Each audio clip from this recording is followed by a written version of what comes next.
What's going on, everybody? And welcome into the 137th episode of the Crazy One podcast. As always, I'm your host, Stephen Gates, and this is the show where we talk about creativity, leadership, design, and a whole bunch of other stuff that matters to creative people.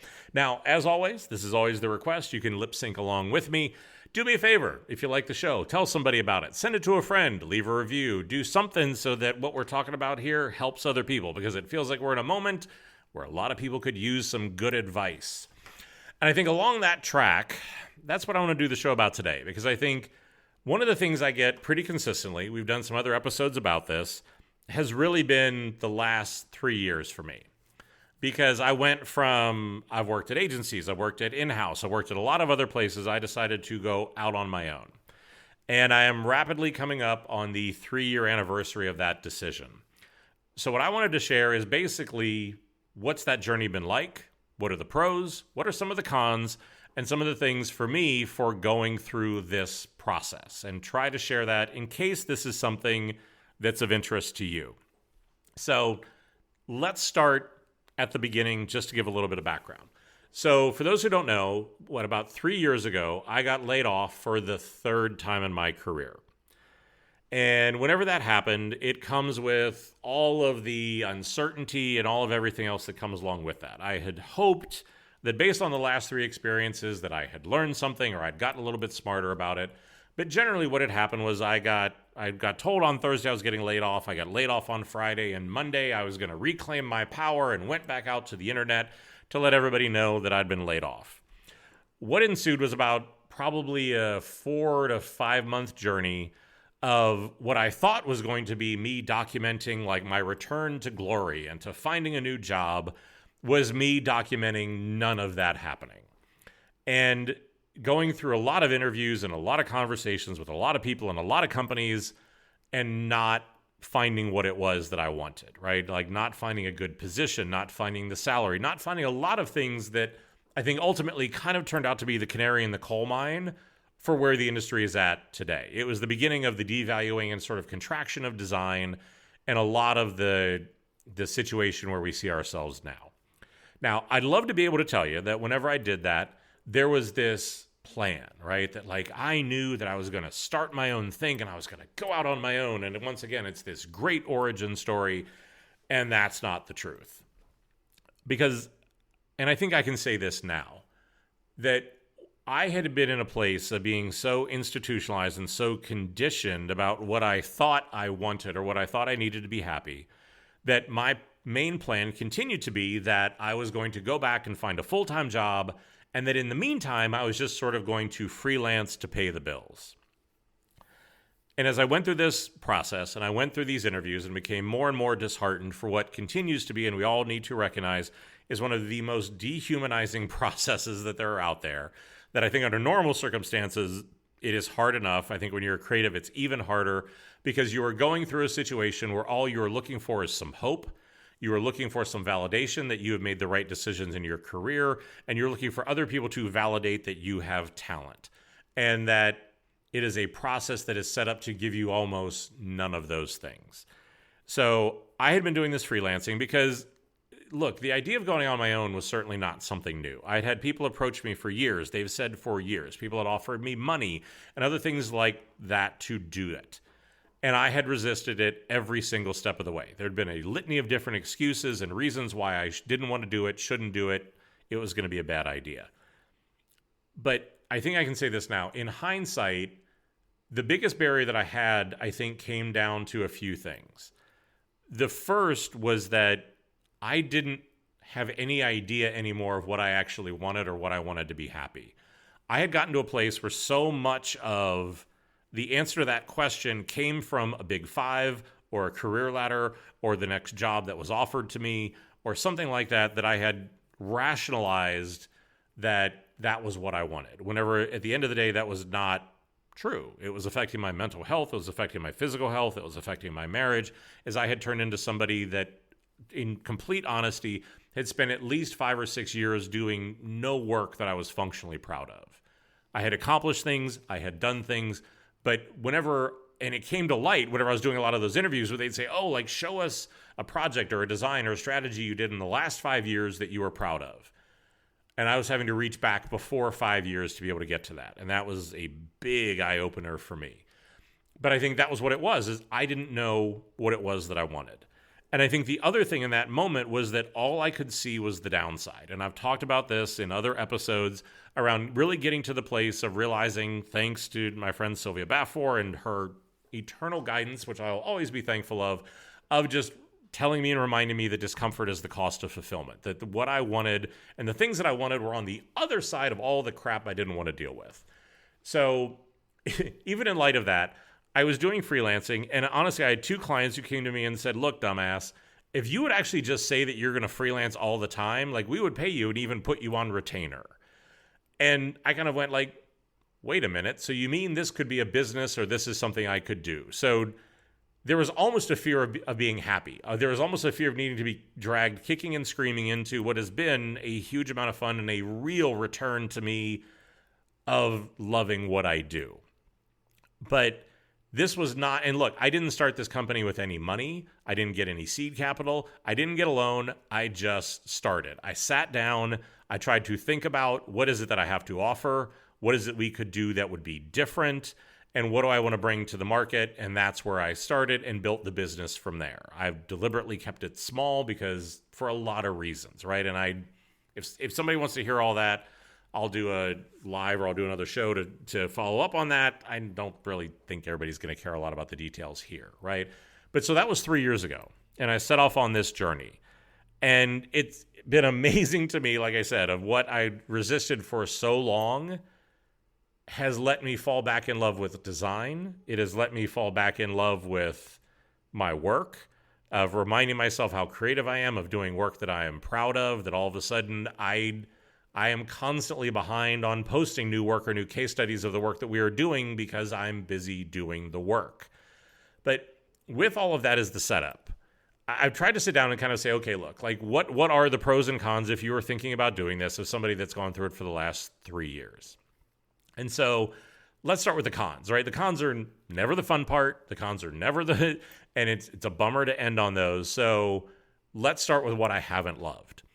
And I think this, we'll start with one of the things that was one of the other big reasons why I didn't want to do this, is that you do have to do a lot of other stuff that is either outside of your comfort zone or are things that are they're just not stuff I like to do, right? Like whenever I think about business insurance or health insurance or 401ks or paying taxes or chasing invoices or like going out and pitching business or like whatever those are, I'm pretty sure I went to art school, so I never had to actually do any of those things.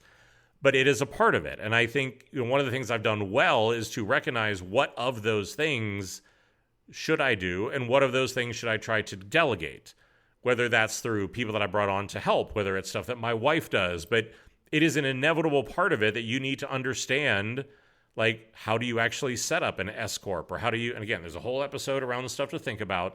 But look, you're going to need to do that. And I think there's not going to be a way to be able to escape it. That I think you are going to have to go through the process of what I talked about before, of getting comfortable with what you want to do and what are you going to offer that is going to be different. Because look, I think for this to work, I think for it to be both financially successful and to be something that is worth your time and your effort, you need to build something that you actually enjoy. Because I think that for me has been one of the best parts is like, crazy concepts like having fun again and, working with people that actually respect what I do. Things that had been in short supply, we'll say, before that.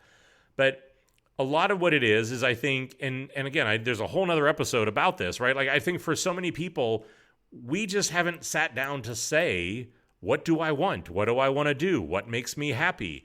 And that can be a really uncomfortable process, because here's the thing, is that at the end of the day, I think one of the biggest things I struggled with was for every other moment in my career, if it didn't work, if I got laid off, if I changed jobs, there was always somebody else I could point to, right? Oh, the CEO's an idiot. My boss didn't know what they were doing. The company went in the wrong direction, right? Like something where for whatever level of culpability I had in whatever the problem was that was created, I could sort of move it off and lay part of that on somebody else.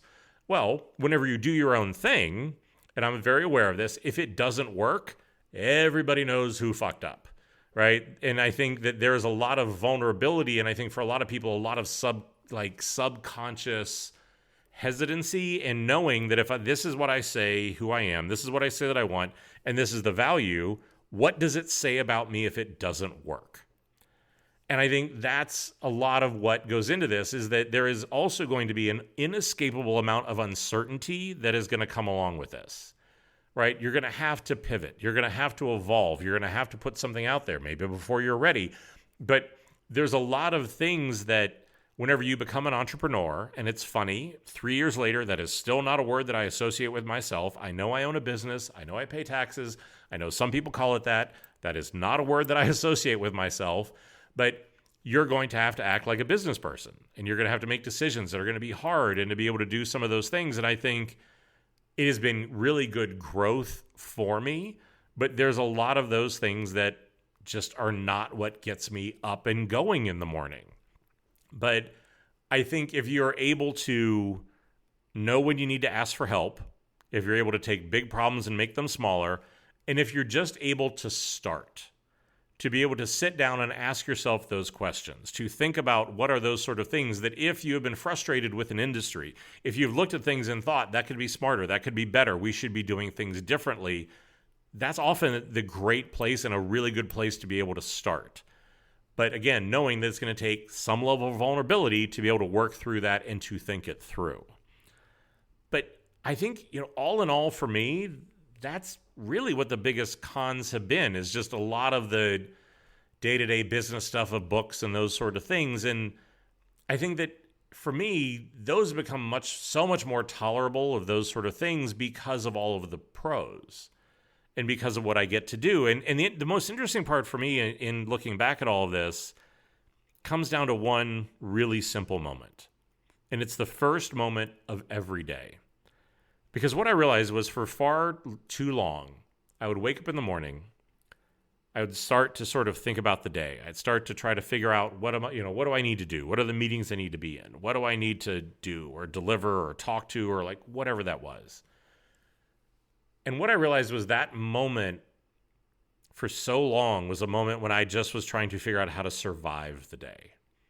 What were the meetings I had to be in? What were the ones I could skip? What were the ones I could be off camera? What are the ones where I could do something else? And I've even talked about that in relationship to this show, right? Of just, I realized how much of this show was born out of and was driven by that moment of not feeling heard, not feeling creative, not feeling like I had much value. And so I would come here and talk to myself and record it and put it out into the world as a way to displace that energy. And that whenever I was doing things I love, that was a bit of why the show fell by the wayside, because I just didn't have that energy anymore. But now, instead of that moment of trying to survive the day, now I wake up and I get to think about the cool stuff I get to work on. I get to think about doing work that I love again. I get to think about so many of these other things and look forward to the day. And it's just such a different thing. And I know that for so many people, in the face of what's going on in the world and the economy and politics and other things like that, the last couple of years have been really hard. But I think the thing that I have found is, to be honest, I found more financial success last year than I have at any other point in my career. And again, I think that it was validating to be able to show up and to say we could do things differently and to be able to kind of lean on this sort of stuff and to be able to have it work. Now, I'll be curious to say, if I do this show in 6 months or another year, as things around us continue to burn, will that be the case? We'll find out. But look, I've got faith that no matter what it is, I have faith that I can figure it out. But it's fundamental things, right? I'm doing work that I'm proud of again. I'm having fun again. I'm leaning into the glorious mess that is creativity, of leaning into uncertainty and new problems and, what felt like it had been this liability of I'm somebody that can go from working on a business problem to working on strategy to working on execution, that, on a lot of different problems. So many people in corporate life are like, hey, stop doing that. Like, just pick one lane. And I'm like, no, I like all the lanes. I want all the things. And I think, so that's why right now I'm designing an app and I'm designing a brand and we're doing an AI and I'm doing an event and I'm designing a restaurant. And like, I love celebrating coming back to just getting like a really good problem. And I'm not going to sit here and say, like, look, it hasn't been easy. It's been a massive amount of work because I think, honestly, that financial success last year came with too high of a toll. That I was working 7 days a week and I was out of control. And on the one hand, I will say that, like, look, for me, working 40, 50, 60, 70 hours a week is a lot. But I can also tell you that, man, does that time hit different when you're doing something you love. Man, does it hit different when you're not trying to survive it, but you're really leaning into what it is you're doing, and that work doesn't necessarily feel like work. And that seeing that doing things differently, seeing to lean into trusting my gut has worked. To getting back to partnering with people. That just like, look, that's my whole goal is I just want to do cool shit with cool people, right? I want to take on problems that I care about. I want to like make other people's problems my own. And at the end of the day, I really want to prioritize my time, my creativity, and my happiness. Now, I have to and recognize that a big part of that is possible because of where I am in my career, or because of the career I built and things like that has allowed for a lot of that to happen. But I also don't think that diminishes the risk or the work or a lot of those sort of things because, look, I'm somebody that always believed in people. I'm always believing that things could be different. I'm always believing that we could work different. The creative could be more empowered, that we could do those things differently. And the last 3 years has very much been a celebration of that. But there's also been a lot of moments where I've definitely been reminded of, how do I phrase this? I've definitely been reminded of the way people can behave whenever money, power, and ego get involved. And that nothing is immune to that. And there's still those moments where no matter how hard you work or how hard you try, or how good the work is, that those things will still get in the way, right? So I think it hasn't been able to solve all the universe's issues, but look, I still really believe that if you're able to take the experience you have, however much that is, if you're able to say, look, things can be different, that I have a unique set of skills, all the stuff that I've talked about for the last 8 years on this show, right? If you're able to base what you want to do in that, there is still a lot of work and a lot of demand for what that is. Because I think we're at a time where results are at a premium. Honesty is at a premium. That for a lot of people, the ability to show up and say, look, I have an opinion. I have some experience to be able to deliver this. I can be able to help you with that. I sincerely want to do that. And I'm not just going to sell you a bunch of BS or make a bunch of noise. There's still a real market for that. But that's the thing. For me, it's been at least 10, maybe 15 years since I've been this happy.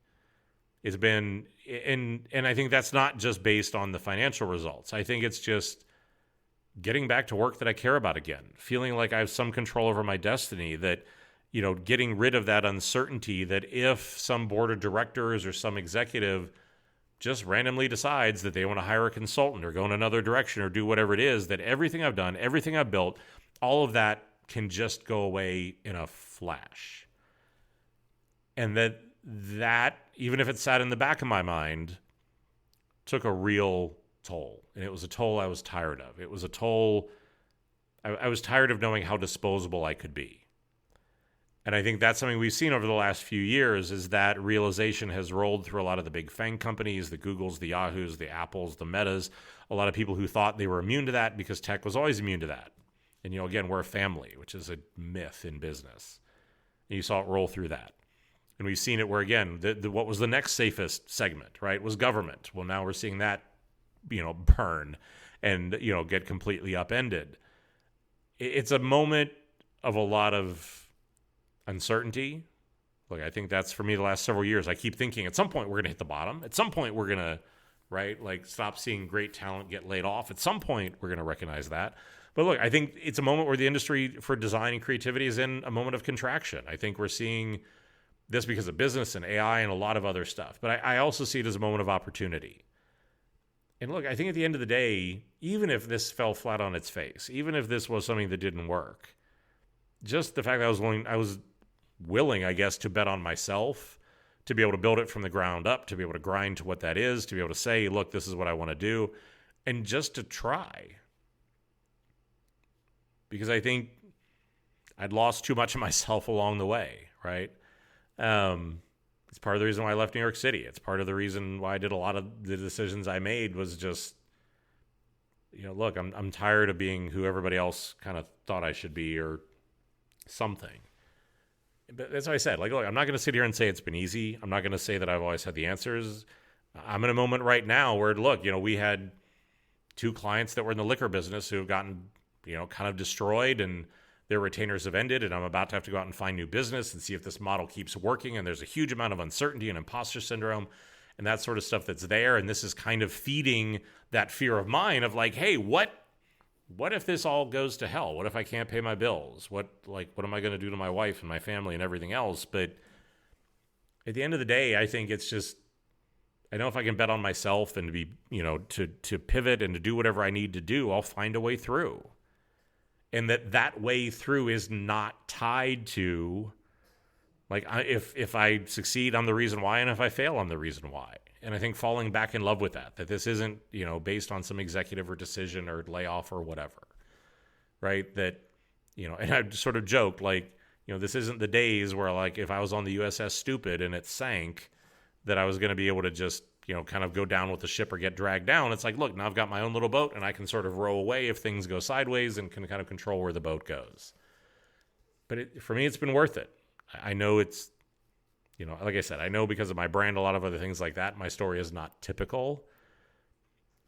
But I think that I've seen it with enough other people that I have talked to. I've seen it with enough other friends who have done similar things, of them finding that same realization. And it took 2, 3, 4, 6 months to be able to get there, or to get it off the ground, or to go grind, or whatever it was, but they found a way through. And I think there's a moment where I think a lot of people are just really tired. They're just tired. And I think they want to be able to try to bet on themselves. So hopefully this helps. So like I said, let me know. I mean, leave it in the comments of wherever you read this, or reach out to me or something like that. If we want to talk about this more, if you want me to do a live, Q&A about this, if there's more detail you want about any of this stuff. There's some older episodes that go into like how to start setting things up. If you're looking for that, go back to that. Again, if you're looking at, I'm not sure where to start. I did an episode on, again, that problem where there's a lot of people just don't know what it is they want. But just think about it, right? Because I think if you made it this far in this episode, there's a reason why. There's some part of you that's calling out to that. There's some part of you that is interested in this. There's some part of you that, I don't know what, you're too tired, too frustrated, too done, to just, you're tired of the same old script over and over again. You still care about your talent, or you want to still make an impact. And if you do, think about it, right? And like I said, really think about what it is you want. Because I think if you're able to lean into that, you're going to find that differentiator. And again, over a lot of my career, I think if you really do that, you'll find the audience, you'll find the clients, you'll find those sort of things. I think it's whenever you try to make it generic or make it what other people want, those are the moments where you get into trouble and you feel like you're spinning your wheels, or you keep playing a broken game. But anyway, that's a show for another time. But like I said, hopefully this was somewhat helpful or a little bit of perspective. Let me know either way. Happy to dig into more, happy to dig in less. But like I said, betting on yourself is a pretty smart bet, I think, most of the time. So hope this helped. Again, let me know. And as always, stay crazy.